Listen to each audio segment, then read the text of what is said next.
Hi guys! Welcome to Jekotech TV! Smile ka muna dyan! Okay guys, let's go! Ito guys, after natin mag-sign up, makakuha tayo ng 15 pesos. Pero maliban dyan, wala na ibang libre. May investment na. Check natin tong home. Yan, ang pinakamalit na investment ay 200 o 200 pesos. Meron daw itong 12 pesos na kita everyday. Pag naman 424 naman po ang everyday na kita. Ito ay good for 240 days. Ang susunod naman ay 800 na. 40 na naman ang daily niyan. Pag naman 1,600 ang everyday. So lumalabas dito, 16 days ang ating aantayin bago tayo makabawi. Ang gawin lang, click lang itong price para makapag-invest.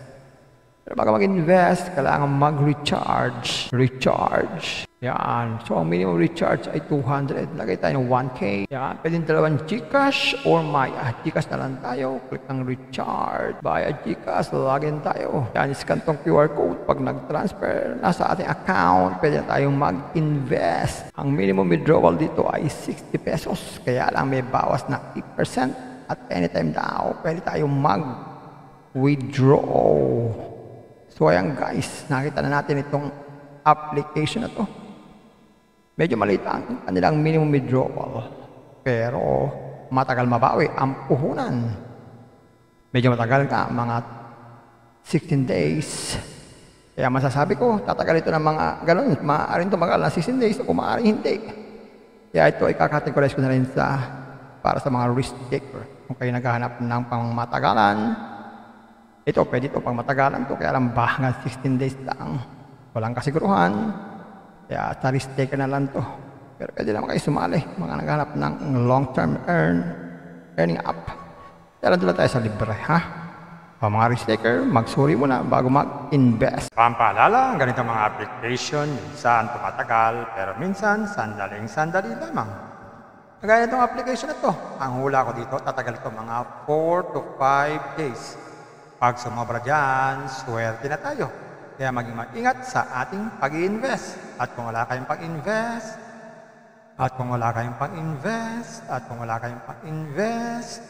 kung may free, sa free na lang muna tayo. Kung may free, sa free na lang muna tayo. At sa pampaalala, ang ganito mga application, minsan tumatagal, pero minsan sandaling-sandali lamang. Kaya maging maingat sa ating pag-invest. Paring paalala, sabi po sa 1 Timothy chapter 6 verse 10, for the love of money is a root of all kinds of evils, is true this craving that some have wandered away from the faith and pierced themselves with many pangs. Totoo po ito. Ang pera naman ay hindi masama. Yan ang ginagamit natin sa pang-araw-araw natin buhay, pambili ng bigas, ulam, sapatos at iba pa.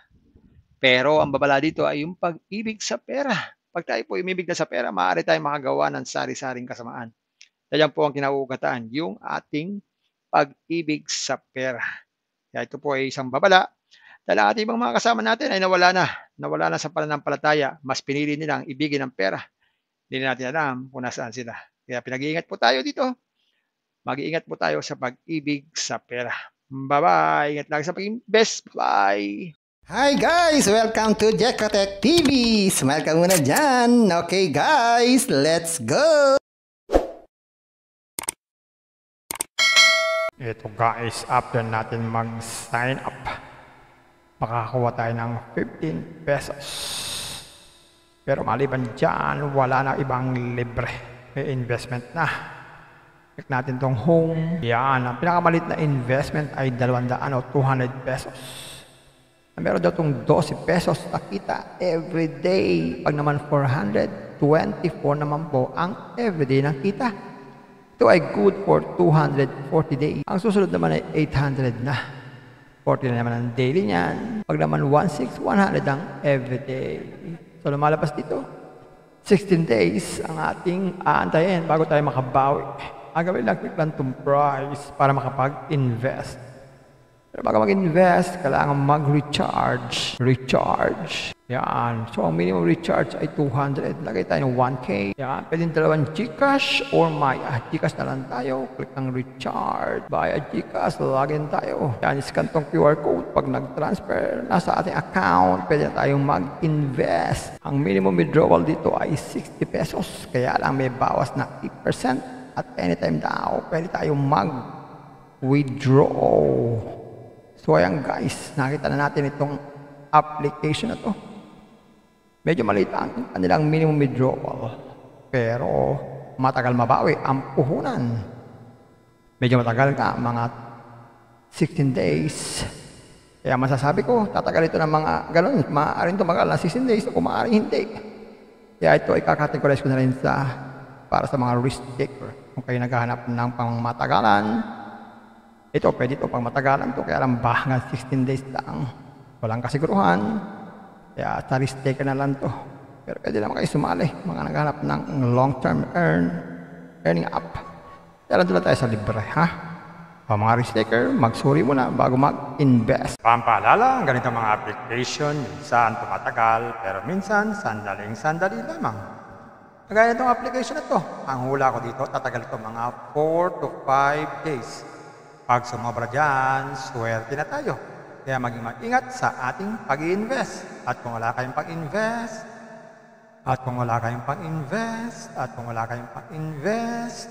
kung may free, sa free na lang muna tayo. Kung may free, sa free na lang muna tayo. At sa pampaalala, ang ganitong mga application, minsan tumatagal, pero minsan sandaling-sandali lamang. Kaya maging maingat sa ating pag-invest. Paring paalala, sabi po sa 1 Timothy chapter 6 verse 10, for the love of money is a root of all kinds of evils, is true this craving that some have wandered away from the faith and pierced themselves with many pangs. Totoo po ito. Ang pera naman ay hindi masama. Yan ang ginagamit natin sa pang-araw-araw natin buhay, pambili ng bigas, ulam, sapatos at iba pa. Pero ang babala dito ay yung pag-ibig sa pera. Pag tayo po umibig na sa pera, maaari tayong makagawa ng sari-saring kasamaan. Yan po ang kinauugataan, yung ating pag-ibig sa pera. Kaya ito po ay isang babala. Dahil ating ibang mga kasama natin ay nawala na sa pananampalataya. Mas pinili nilang ibigin ang pera. Hindi natin alam kung nasaan sila. Kaya pinag-iingat po tayo dito. Mag-iingat po tayo sa pag-ibig sa pera. Bye-bye. Ingat lagi sa pag-invest. Bye. Hi guys! Welcome to Jekotech TV! Smile ka muna dyan! Okay guys, let's go! Ito guys, after natin mag-sign up, makakakuha tayo ng 15 pesos. Pero maliban dyan, wala na ibang libre. May investment na. Click natin tong home. Yan, ang pinakamalit na investment ay 200 o 200 pesos. Meron daw itong 12 pesos na kita everyday. Pag naman 424 naman po ang everyday na kita. Ito ay good for 240 days. Ang susunod naman ay 800 na. 40 na naman ang daily niyan. Pag naman 100 ang everyday. So lumalabas dito, 16 days ang ating aantayin bago tayo makabawi. Ang gawin lang, click lang itong price para makapag-invest.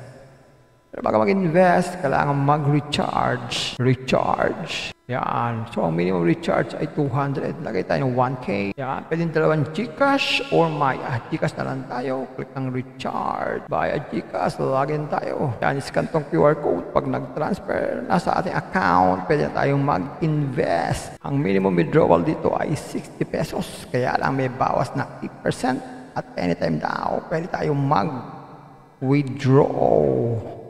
So ayan guys, nakita na natin itong application na to. Medyo maliit ang kanilang minimum withdrawal. Pero matagal mabawi ang puhunan. Medyo matagal ka, mga 16 days. Kaya masasabi ko, tatagal ito ng mga galon. Maaaring tumagal ng 16 days o maaaring hindi.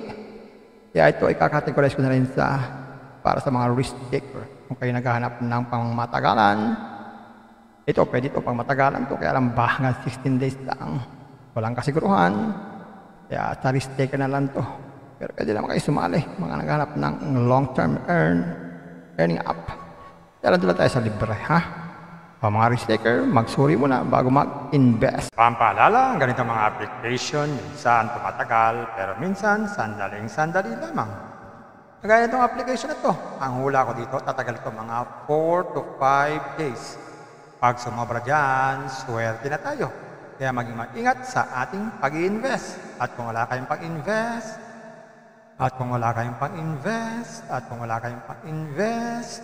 Kung may free, sa free na lang muna tayo. Kung may free, sa free na lang muna tayo. At sa pampaalala, ang ganito mga application, minsan tumatagal, pero minsan sandaling-sandali lamang.